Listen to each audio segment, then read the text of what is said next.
you're based in Miami. Yep. And you mentioned earlier, you were part of the Heat, I guess, dynasty during that culture. What was that like down there during that time, when you had LeBron, Wade, and Bosh in that organization? And what was that time for you being, a part of that championship or two championships that you were part of?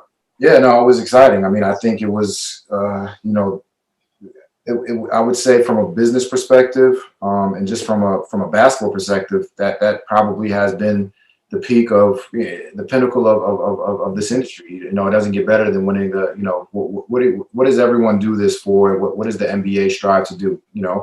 Announce a champion at the end of every single year. So being a part of that for 2 years in a row with a team that went 4 years in a row to the NBA finals, like that was remarkable.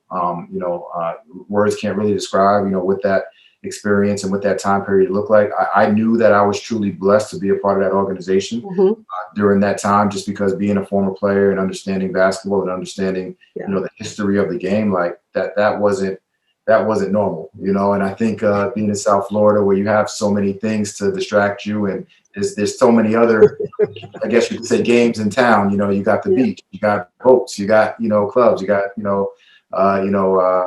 hospitality. You got a lot of different industries down here, and it's a vacation, hotbed. But at the same time, you had the top team in the NBA for 4 years. I think people in South Florida were a little bit spoiled in the fact that thinking that dynasty was going to last forever.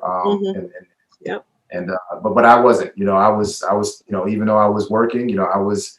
Every tip I wanted to see from beginning to end of every single game. Even pregame was a spectacle. Just having those polarizing figures that were part of the organization, and to see them on on a nightly basis.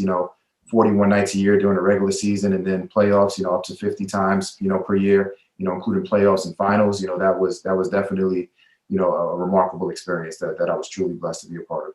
Now I'm going to pivot. So then from that, you got to come to Brooklyn where we met. Yep.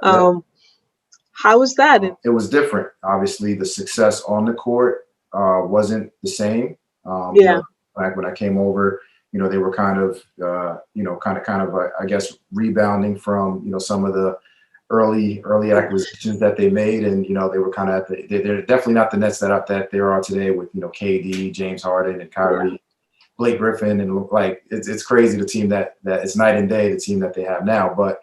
I think that goes for the ownership, the new ownership as well. Yeah, Josiah has done a phenomenal job with everything, and still in culture. Sean Marks, their GM, has done a phenomenal job bringing that San Antonio culture over. So Steve Nash, obviously, they're rolling right now, and I think that team probably is very, very similar to that Heat experience that I had, with kind of the premier players that they have. Hopefully they can match that type of success.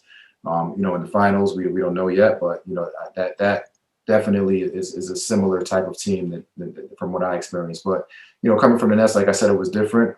It wasn't so much the on-court success for me.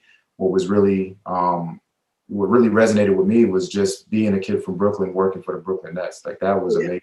I never thought that Brooklyn would have a professional basketball team. Like we played in the parks every single day, and you never had your own team. Like you had the Knicks, you had the Garden, but that's in Manhattan. Like that's a whole nother land. That's a whole, I don't know. So and what was crazy about working for the Nets is that exact location where they built the Barclays Center. And then kind of when I pulled up for my first day of work, it was like. Wow, like this is amazing for Brooklyn. Like that's 10 minutes, 15 minutes from where I grew up. And prior to that, actually, that Barclays Center being there, people don't know, it was just an abandoned train track.